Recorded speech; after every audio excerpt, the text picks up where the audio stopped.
Hey guys, swap this side and इस video में हम डिस्कस करने वाले हैं about the haemophilia which is a pathology topic. So without any delay let's get started.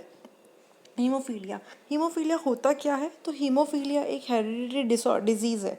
एक hereditary disorder होता है जो बेसिकली अफेक्ट करता है मेल चिल्ड्रन को with severe serious bleeding tendency due to the deficiency of factor 8. जो अगर आपका जो क्लॉटिंग फैक्टर्स होते हैं ना आपके बॉडी में, जो क्लॉटिंग डिफरेंट क्लॉटिंग फैक्टर्स, उसमें से जो फैक्टर 8 है, जो एंटी हीमोफिलिक फैक्टर होता है, अगर वो उसमें डेफिशिएंसी हो जाए, फैक्टर 8 की कमी हो जाए बॉडी में, तो आपको देखने को मिलता है हीमोफीलिया. और ये बेसिकली हेरिडिटरी डिजीज़ है. So this is a hereditary disease that is transfer through your genetical disease है, जो मेल चिल्ड्रन को अफेक्ट करता है. It won't affect the female, it's seen in the case of male. So हमने देखा haemophilia क्या होता है. Now we seeing the pathophysiology of the haemophilia. So in circulation में क्या होगा, जो फैक्टर 8 होता है वो बाउंड करता है वॉन विलिब्रेंट फैक्टर से.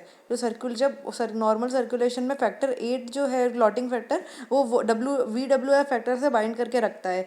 सेवरल डिफरेंट म्यूटेशन जो है हीमोफीलिया जीन में प्रेजेंट होते हैं over the X chromosome which leads to the decrease amount, या फिर जो उसकी एक्टिविटी है फैक्टर 8 की वो कम हो जाती है. फंक्शनल यूनिट ऑफ फैक्टर 8 जो है वो 8C है. इंसिडेंस जो है इज़ 1 इन 20,000. सो इसका जो इंसिडेंस है वो 1 है 20,000 में से किसी एक को हीमोफीलिया देखने को मिलता है.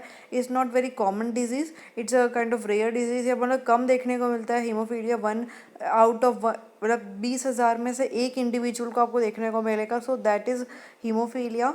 एंड सबने देखा इसका हीमोफीलिया क्या होता है. हेरिडिटरी डिजीज़ है जो मेल चिल्ड्रन को अफेक्ट करता है फैक्टर 8 की वजह से. ब्लीडिंग डिसऑर्डर है. पैथोफिजियोलॉजी देखी तो वो जो VWF जो है उसके साथ बाइंड होता है जो फैक्टर 8 है. डिफरेंट टाइप के जो म्यूटेशन हीमोफिलिक जीन में देखने को मिलते हैं एक्स क्रोमोसोम पे, जिसकी वजह से जो फैक्टर 8 है उसका कम अमाउंट डिक्रीज हो जाता है. और फंक्शनल यूनिट क्या है फैक्टर 8 की 8C, और ये एक इंडिविजुअल को देखने को मिलता है आउट ऑफ 20,000. सो आफ्टरवर्ड्स हम क्या देखेंगे, इसके क्लिनिकल फीचर्स क्या है हीमोफीलिया के. सो massive haemorrhage after the trivial injury and easy bruising is seen commonly. जो मैसिव हैमरेज देखने को मिलता है आफ्टर द ट्रिवियल इंजरी, अगर आपकी कोई इंजरी, क्योंकि हीमोफीलिया पेशेंट जो है वहाँ पे ब्लड क्लॉट नहीं होगा बेसिकली. सो अगर कोई पर्सन हीमोफीलिया से सफ़र कर रहा है तो वो मेल हैमरेज जो है बेसिकली वहाँ पे अगर आपका कोई क्लॉ या कोई डैमेज हो गया, कोई एक्सीडेंट ट्रॉमा या कुछ भी हो गया, तो मैसिव हैमरेज होगा, बहुत ज़्यादा ब्लीडिंग होगी वहाँ से, मैसिव हैमरेज होगा after the trivial injury. And easy bruising is seen commonly. Also spontaneous bleeding देखने को मिलती है जॉइंट्स में, जिसको हम हीम एरिथ्रोसिस भी बोलते हैं. Is a deliberating manifestation. ये जो है वो डेलिबरेटिंग मैनिफेस्टेशन है. हैमरेज जो है इज ऑर्गेनाइज इन्फ्लेमेशन. जो हैमरेज है with organized inflammation, it leads to the chronic hemophilia atropathy. So also the subcutaneous, intramuscular and the retroperitoneal hematoma, ये this all lead to the spasm. इसकी वजह से spasm, pain and limitation देखने को मिलता है of the mobility में. subcutaneous, intramuscular यहाँ पे, retroperitoneal यहाँ पे आपको हेमेटोमा, इन सब जगह पे ब्लड जो है हेमेटोमा की वजह से आपको स्पाज्म, पेन, लिमिटेशन देखने को मिलता है मोबिलिटी में. गैस्ट्रोइंटेस्टाइनल और जो जेनाइटो यूरिटरी ब्लीडिंग होती है वो भी आपको जनरली देखने को मिल जाएगी. जो आपकी GIT में ब्लीडिंग है, ऑल्सो तो जो GUT एंड GIT में जो ब्लीडिंग है वो आपका क्वाइट कॉमन हियर. स्प्लेनोमेगेली जो है वो लगभग 40% पेशेंट्स में आपको स्प्लेनोमेगेली भी देखने को मिलेगी. Afterwards what is the laboratory diagnosis. हमने क्लिनिकल फीचर्स देखे, हेमोफीलिया क्या होता है, पैथोफिजियोलॉजी कैसी होती है इसका, भी फैक्टर 8 WF से बाइंड करेगा. उसके बाद हमने क्लिनिकल फीचर्स देखे. आफ्टरवर्ड्स हम देखेंगे लेबोरेटरी डायग्नोसिस हीमोफीलिया का. सो जो कंप्लीट CBC जो होता है, that is CBC, it shows the normocytic normochromic anaemia due to bleeding. So CBC shows the normocytic normochromic anaemia. आपका जो साइज है RBC का वो नॉर्मल रहेगा, उसके अंदर नॉर्मल अमाउंट ऑफ हीमोग्लोबिन रहेगा due to the bleeding. Normocytic CBC कराएंगे तो नॉर्मोसाइटिक नॉर्मोक्रोमिक एनीमिया देखने को मिला. एनीमिया होगा but it will be normocytic normochromic anaemia.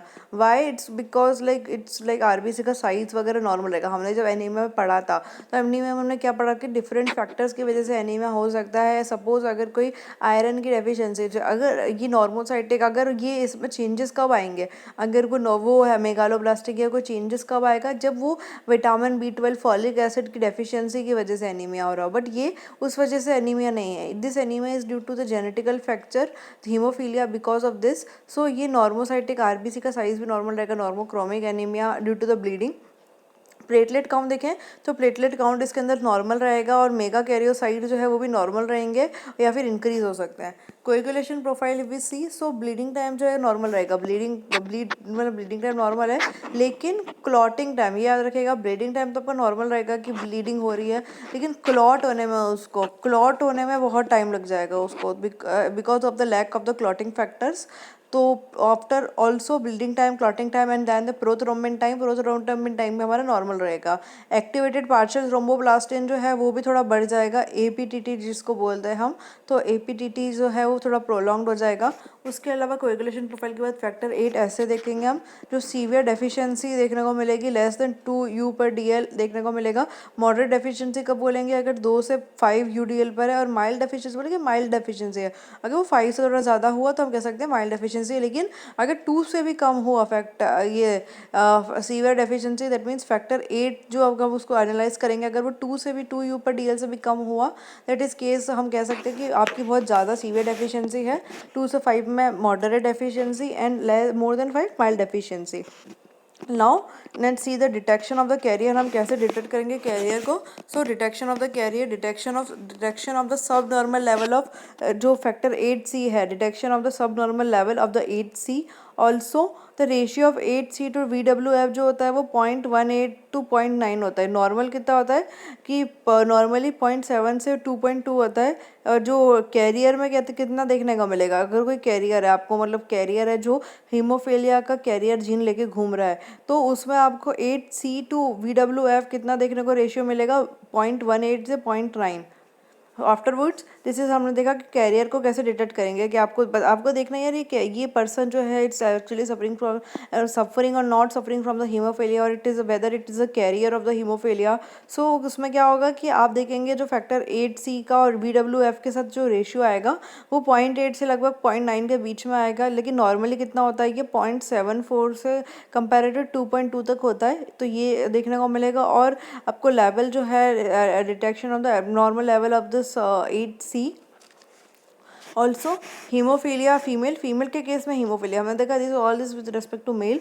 Female में देखें तो फीमेल में it is seen in heterozygous carrier, कि लाइक हीमोफीलिया जो है बेसिकली अगर फीमेल के केस में वो फीमेल जो है वो कैरियर होगी, वो हीमोफीलिया उसको अफेक्ट नहीं करेगा। फॉर एग्जाम्पल अगर हीमोफीलिया है तो फीमेल इज लाइक 1, अगर आप उसको जीनोटाइप देखेंगे आप उसका, तो 1 is the dominant character and other is recessive, and hence it this combination and that makes a female carrier, but it won't affect the female whether. और अगर मेल होगा इस केस में, like it affect the male जो होगा उसको affect करेगा haemophilia carrier when X chromosome जो है वो इनएक्टिवेटेड रहेगा। फीमेल के केस में हेटेरोजाइगस कैरियर होती है, जहाँ पे एन व्हेन एक्स क्रोमोसोम जो है वो इनएक्टिवेट हो जाएगा या फिर mutant gene appears in the carrier. Female जो चिल्ड्रन है ऑफ द कैरियर फीमेल, जो अगर कैरियर फीमेल है, मतलब फीमेल जो है अगर वो कैरियर है, उसकी जो चिल्ड्रन हुई है वो भी फीमेल चिल्ड्रन है, कैरियर चिल्ड्रन, अगर female children of the carrier female and affected male, तो male lead to the manifestation of haemophilia, इसकी वजह से manifestation of the haemophilia could occur. So that is the haemophilia in case of female and the male. I hope that topic is clear to you haemophilia. अगर आपको haemophilia से related कोई भी doubt हो, कोई भी क्वेरी हो, आप मुझे कमेंट सेक्शन में पूछ सकते हैं।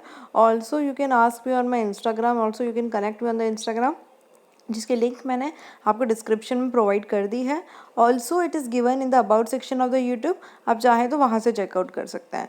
So bye guys, keep learning, keep studying. मैं फिर आऊँगी एक न्यू वीडियो के साथ कुछ इंपॉर्टेंट लेकर।